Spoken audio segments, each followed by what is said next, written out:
comprised of 1/4 land and 3/4 water geographically.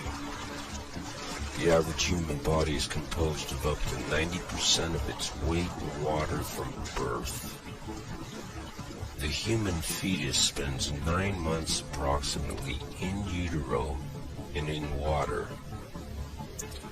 All living creatures that have breath are born in and or from water. The Earth contains roughly 368 trillion cubic meters of water. Humans throughout history have used less than 10% of the world's water resources at any time. The average modern-day human being uses approximately 100 gallons of water a day. That is 5 times the weight of the average human being, over 800 pounds.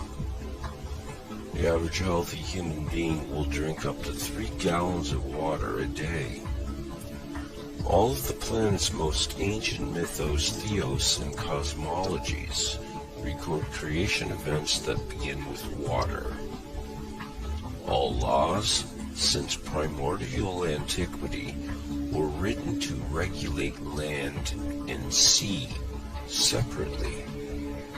Laws pertaining to land became the law of the land, or rather natural or common law, and laws pertaining to the sea became law of the sea, or rather maritime admiralty law, which is international law and the same everywhere in the world, no matter where you go.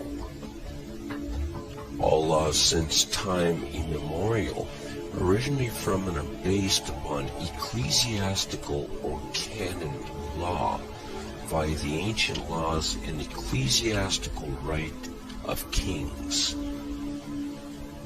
Natural or common law primarily preserves the inalienable rights and needs of human beings who live on land, differing between nations.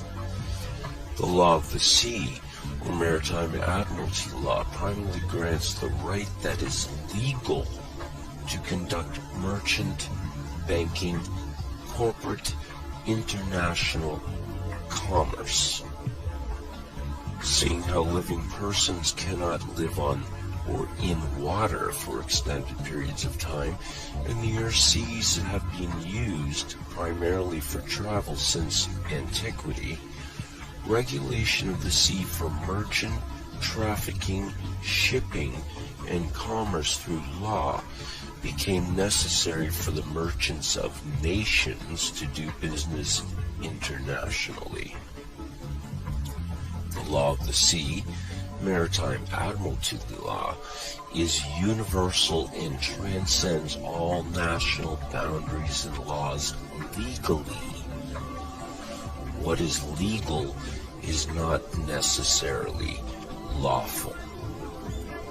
Natural or common law, the law of the land preserving the rights and freedoms of living persons, is lawful. Maritime Admiralty Law, or UCC, Universal Commercial Code, is legal, and that legal robbery and murder. In ancient Rome, a Roman maxim law stated that he who will be deceived, let him be deceived, which means the responsibility of the deception is on the one that is deceived by it. Basically, if you get it up the hoop, or what we commonly refer to as being stiffed, shafted, that's your problem. Unbeknownst to everyone, maritime admiralty law, the international law of the high seas, came upon land like a flood and made every man, woman, and child since that time dead in the water. The word maritime comes from the Proto-Italic cognates mer, mar, mare, and mari, which all mean water. These cognates are found in words like commerce and merchant and maritime. The water that flows by currents in rivers is directed by the river banks. Water that flows in the world of maritime admiralty law is money, because money is water. Money is currency. It's liquid, as in liquid assets.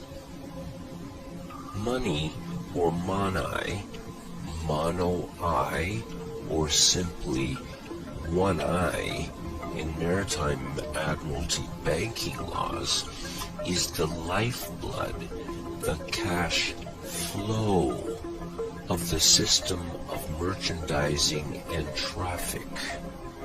To traverse this fictional world, there must be ships. Ships traverse water or the sea, and when they come to land, they come into a port. When you plug your electronic device into a computer, you're plugging it into a USB port, a universal serial bus port.